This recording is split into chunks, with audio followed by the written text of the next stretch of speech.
His lectures were very absorbing. While I speak on this holy book, let us make ourselves pure by hearing the glories of God and be blessed by tasting the bliss of Bhagavata.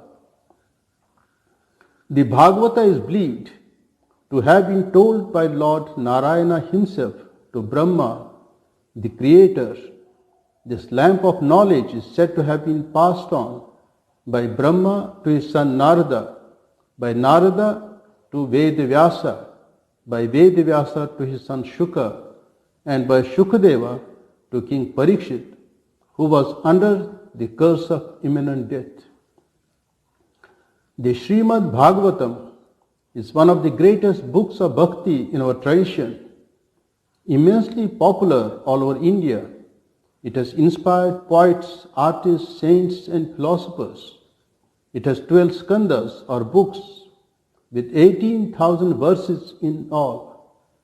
Its subject is pure love and how we can acquire it. It contains stories of saints and sages that illustrate love in its various forms. The greatness of this scripture is that it reconciles bhakti with jnana. That's why Sri Ramakrishna used to say, it is fried in the butter of knowledge and steeped in the honey of love.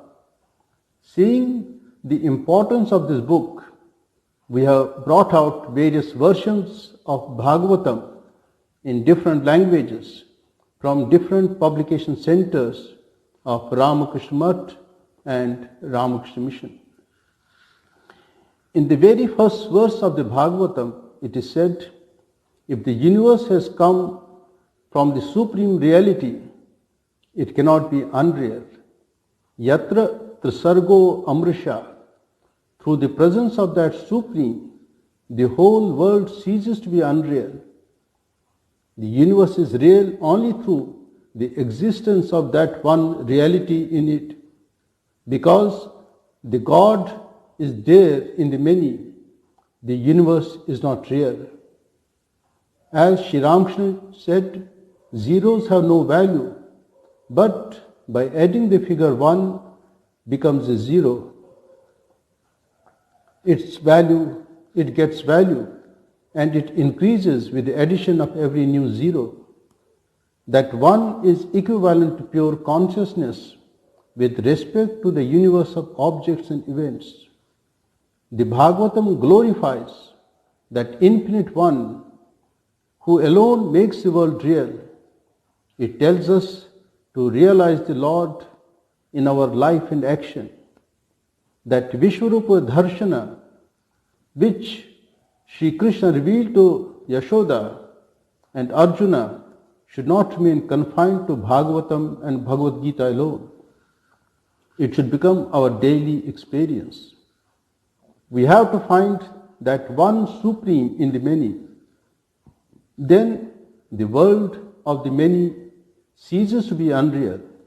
In the first verse of the Bhagavatam, we read the one in whom the Trisarga, or the present, the past, and the future of the universe exists as real. We meditate upon that supreme truth, Satyam Param Dhimahi. In the third verse, it is said, this Bhagavatam is a ripe and juicy fruit, tasted by Shukadeva. Shuka is the son of Vedavyasa, the narrator of the book. It is an allegorical reference to say Shuka, from whose mouth the nectar of sweet fruit of the Bhagavatam comes out, and we are urged to drink the nectar of this fruit again and again. Pibata Bhagavatam Rasamalayam. Pibata Bhagavatam Rasamalayam. Muhuraho Rasika Bhuvi Bhavuka. Drink the Bhagavatam again and again. The very ocean of rasa. The Bhagavatam is a ripe and nectar-like fruit on the tree of Vedas, brought down by Shukadeva. Now let me tell you about the spiritual greatness of Shuka.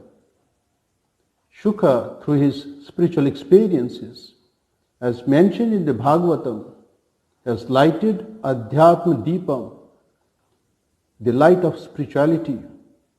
In this age of darkness and delusion, he offers us the lamp of spirituality to illumine our lives. He is constantly inviting us to come and drink the nectar of Bhagavatam. This he is doing out of compassion, not expecting that we will give him something in return.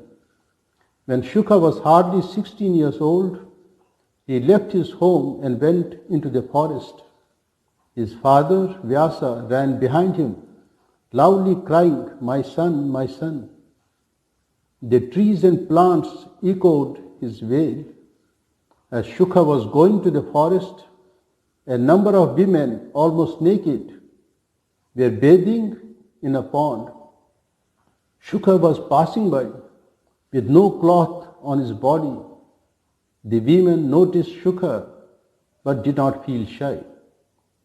But when a little later old Vyasa reached there, completely dressed, the women immediately got out of the water and dressed themselves. Vyasa was very much surprised. He asked those ladies, "You never felt shy before a naked youth, but I am old, well dressed, and you feel so shy. Why is that?" The ladies replied, "O Vyasa, you have body consciousness, but Shukha has no consciousness of his body. So we had no body consciousness in his presence." Shukadeva was Atma Rama, one who delights in the Atman and was free from all bondages. The Bhagavatam is going to tell us about the subject of love from the lowest to the highest level. Indeed, love can have many dimensions. The highest dimension is love for love's sake, which is exemplified by three characters in the Bhagavatam. One such character is Shukha, and the other two are Prahlada and Dhruva. In the second chapter of the first skandha, the Bhagavatam describes the various steps in spiritual growth and how Sri Krishna purifies the hearts of those who take his name. He manifests in the hearts of those who hear about his divine play and erases all the evil tendencies in their spiritual development. When the evil tendencies are removed through constant service of holy men and the study of holy scriptures, one develops a steady and unshakable love for the Lord. With the growth of devotion, the mind is freed from the passions like greed and worldly pleasures. And lastly, when the Supreme Soul is thus realized within oneself, the knots of the heart are cut asunder, the doubts of the mind are dispelled, and all the accumulated karmas of the past are removed. In the third skandha, there is the story of an incarnation of the divine. There God came as Kapila, who wanted to leave home and go to the forest. His mother Devahuti said to Kapila, "My dear son, before you go, please give me some spiritual instruction." Thereupon, Kapila gives some spiritual instruction to her mother by saying, "I am always present in all beings as their very self. Insulting me there, if people worship me only in images, such worship is only empty show. Therefore, worship me in all beings through dana manabhya, through charity and respect, and with an eye of non-separateness." Kapila is teaching his mother that God is to be worshipped not only in a temple not only in the image, but also in the hearts of all. Why? Because God dwells in the hearts of all. Over the centuries, we forgot this profound truth. We have to learn from Bhagavatam the true spirit of worship. And today, Sri Ramakrishna and Swami Vivekananda have added a new dimension to this concept by preaching the worship of God through service to man.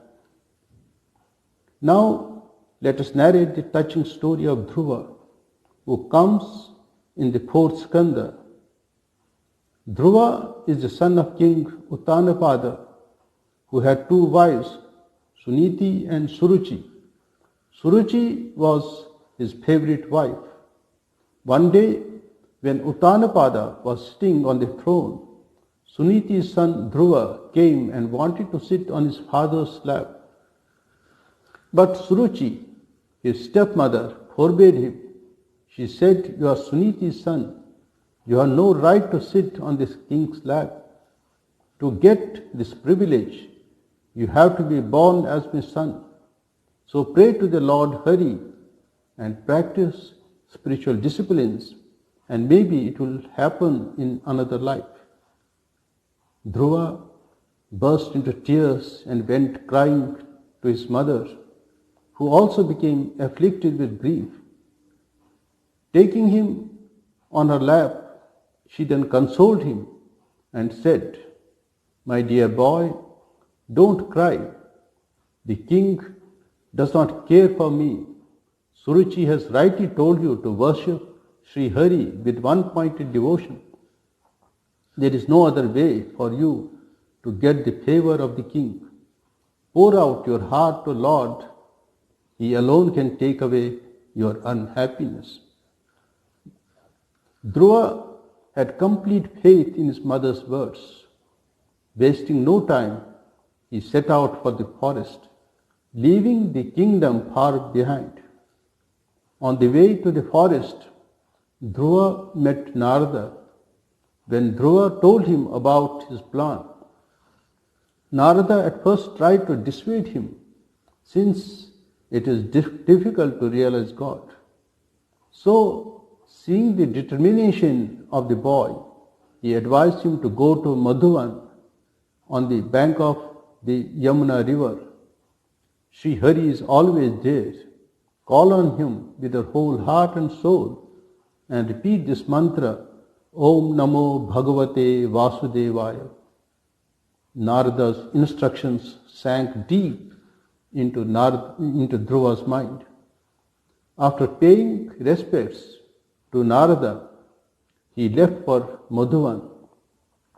There he practiced such intense meditation and austerities that even the gods became frightened. After 6 months of terrible austerities, Sri Hari became pleased with the boy's tapasya and revealed himself to him. Dhruva was overwhelmed with wonder and love. He threw himself at Sri Hari's feet, surrendering his entire heart and soul to him. Now he wanted to sing the Lord's praise, but he was a mere boy. He didn't know how. So Sri Hari touched the boy's cheek with his divine conch, which represents the Vedas themselves, and in a voice choked with emotion, Dhruva began to sing glories to the Lord. Sri Hari was pleased and said, "My dear Dhruva, you will ascend your father's throne and rule for a long time, and at the end of your life, remembering me, you will go to Dhruvaloka within the realm of Vishnu. And to this day, the Dhruva star shines bright in the night sky, reminding everyone of this great soul."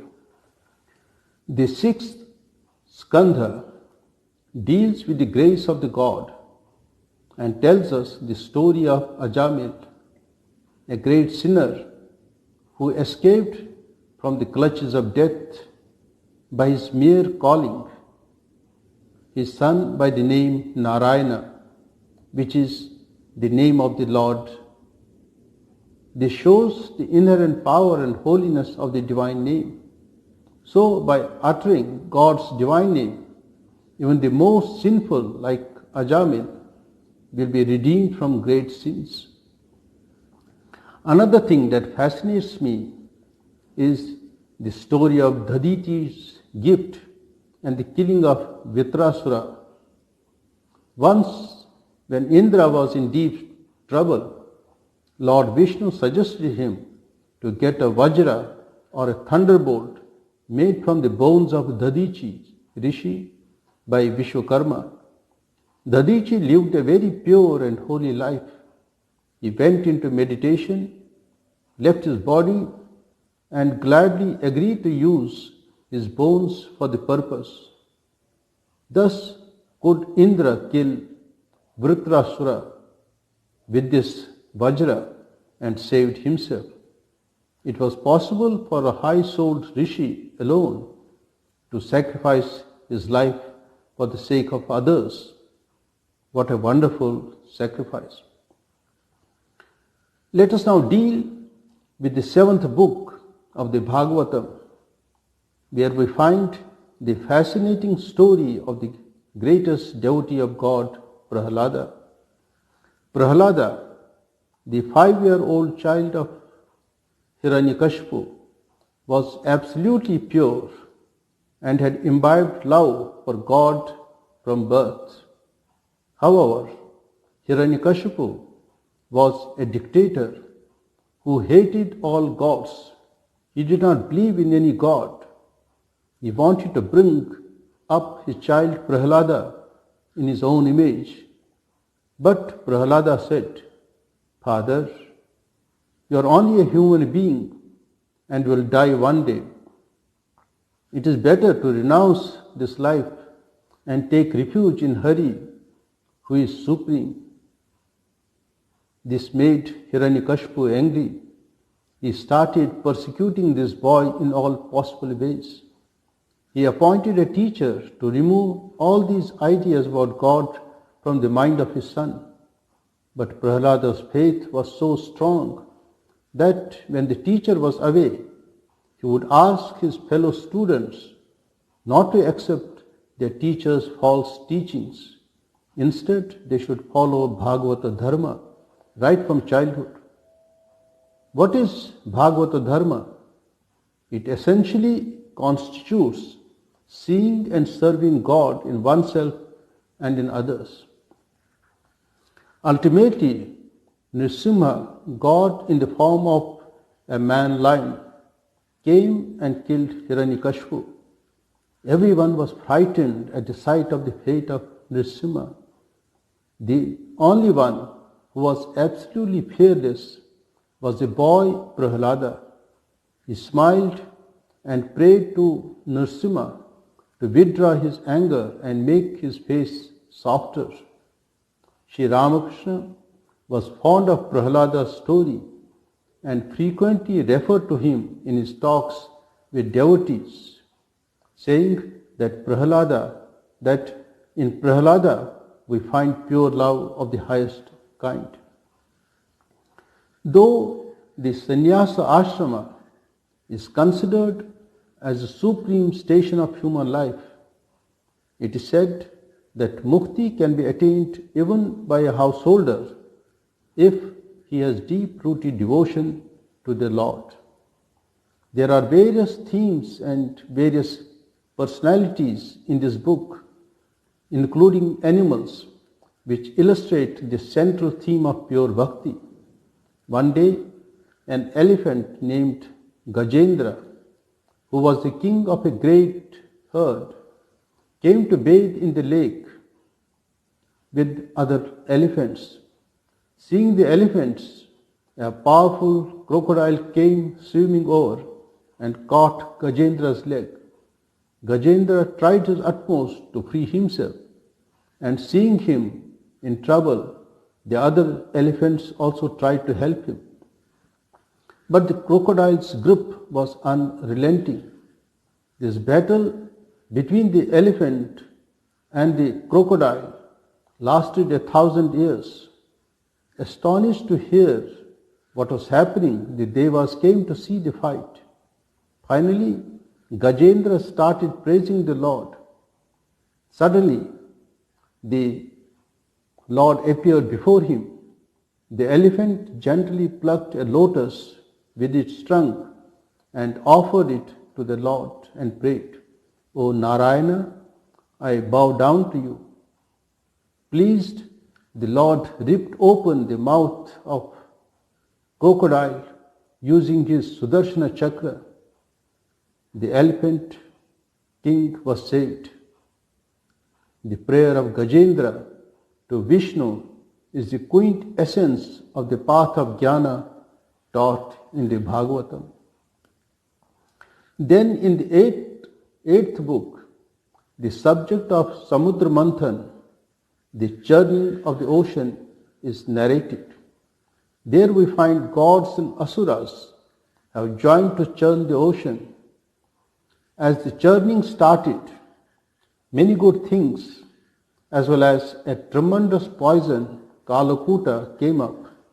The gods became frightened because nobody could handle that poison that was burning the world. They went to Brahma for a solution, but he said, "Sorry, I can't do anything.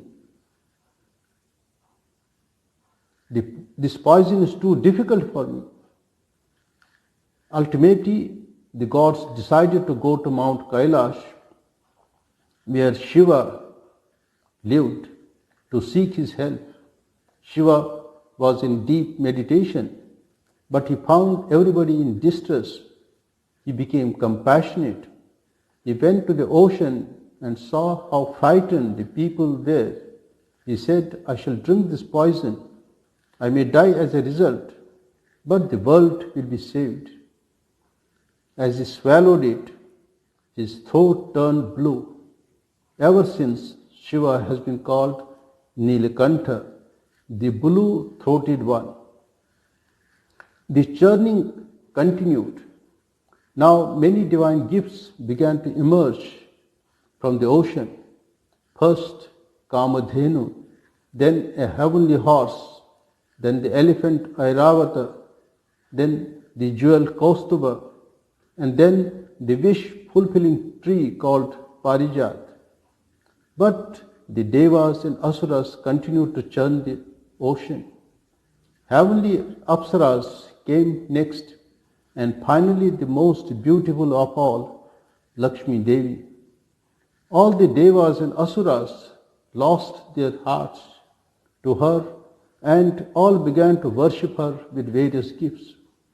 Then Lakshmi herself began to look for someone to be her spouse. She thought, some people like Durvasa practice spiritual disciplines but have not conquered anger.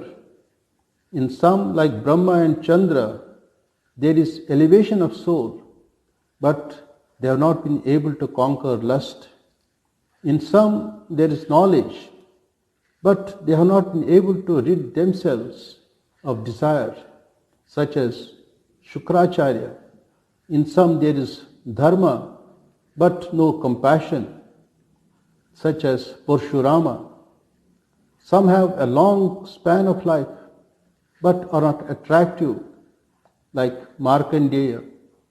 And then there are some like Sanaka, who have all the virtues, but will never marry. But Vishnu has all the virtues. There is no one like Vishnu. So Lakshmi decided to marry Vishnu. At long last, Dhanvantari appeared with a pitcher of nectar. The greedy Asuras immediately snatched it away and carried it off. The Devas then sought help from Vishnu, who assured them that he would retrieve the pot of nectar. He then took the form of Mohini. While beguiling the Asuras with sweet words, she distributed all the nectar to the Devas. The Devas became immortal by drinking nectar, but the Asuras failed to get any of it. So they were terribly angry. Led by their king Bali, they attacked the Devas, but after a long and terrible battle, they were defeated. Shri Krishna occupies the place of ultimate importance in Srimad Bhagavatam. Along with the story of Krishna, there are the stories of great devotees like Dhruva, Prahlada, Kapila and others. Then there are great characters like Vasudeva, Devaki, Nanda, Yashoda, Uddhava and the like connected with the life of Sri Krishna. A separate and special mention needs to be made about the gopis, the cowherd women of Vraja, who were the greatest embodiments of pure devotion for God, expressed in the form of mad ecstasy. In the narration of these stories, and especially in Krishna's exploits, we find combined the highest elements of bhakti and the loftiest reaches of jnana. Vyasa has given us the sweetest nectar through this Mahapurana. We are eternally indebted to him for this great work, without which the spiritual world would have been so poor and dry. The 10th skanda is the heart of the Bhagavatam, the theme being the manifestation of Vishnu as Krishna and his Leelas. This is the largest skanda in the entire Bhagavatam, consisting of 90 chapters spread over 3,946 verses. This is also the most popular portion of the Bhagavatam among the masses, to such an extent that for them this skanda alone is as good as the entire Bhagavatam. Among the various incidents, exploits, pranks, etc., described, the most controversial is the Rasalila, which is criticized as an amorous adventure of Krishna rather than going into the philosophic connotation behind the episode. Shri Krishna is the embodiment of love. To Yashoda, the god of love was her own baby Krishna. To shepherd boys, Krishna was their beloved friend. And to the gopis, Krishna was their beloved friend, lover and companion. When Shri Krishna played on his flute, the gopis forgot everything, unconscious even of their own bodies. They ran to him, drawn by his great love. Krishna, who gives delight to all and who is blissful in his being, divided himself into as many Krishnas as there were gopis, and danced and played with them. Each girl felt the divine presence and divine love of Sri Krishna. Each felt the most blessed. Each one's love for Sri Krishna was so absorbing that she felt herself one with Krishna, nay, knew herself to be Krishna. Swami Vivekananda warns us that we should not try to understand Rasalila until we have become perfectly chaste and pure. Lord Krishna has played various parts during his stay in the world. He drove the chariot of Arjuna. He was an unparalleled statesman. He was a master musician. He gave lessons to Narada in the art of playing the veena. The music of his flute thrilled the hearts of the gopis and all. He was a cowherd in Nandagaon and Gokul. He exhibited miracles even when he was a child and a boy. He killed so many Rakshasas. He showed Vishwarupa to his mother. He did Rasalila, the secrets of which can only be understood by devotees like Narada, Radha and the gopis. He taught the supreme truths of yoga, bhakti and Vedanta to Arjuna and Uddhava. This glorious chapter of the Bhagavatam ends with a statement that by constant and continuous practice of hearing, singing about and remembering the extraordinary deeds of the Lord, man's devotion to Him grows day by day, and thereby he attains to the state of the Lord, overcoming the fear of death. The 11th skanda is famous for its two subjects. Firstly, Bhagavata Dharma, as taught by the 9 sages, and secondly, Uddhava Gita. These two topics elaborately deal with bhakti, jnana and karma yoga, stressing at the same time the necessity for devotion. The main topic of discussion is moksha, the attainment of illumination and liberation from the cycle of samsara. This skanda ends with the final destruction of the Yadava clan, to which Krishna himself belongs, by fighting among them, as also the end of the Krishna avatars, when Krishna disappears after being shot at by a hunter. The main idea of the Bhagavatam is to establish the glory and greatness of Krishna and inculcate bhakti among devotees towards Him. This completeness of the Krishna avatar made it possible to interpret the concept of Krishna in multifarious ways. One such view is that Krishna is not an incarnation of Vishnu, Bhagavan himself. The Bhagavatam says, while all the 24 avatars are the different parts of the Supreme Being, Krishna is the Bhagavan himself.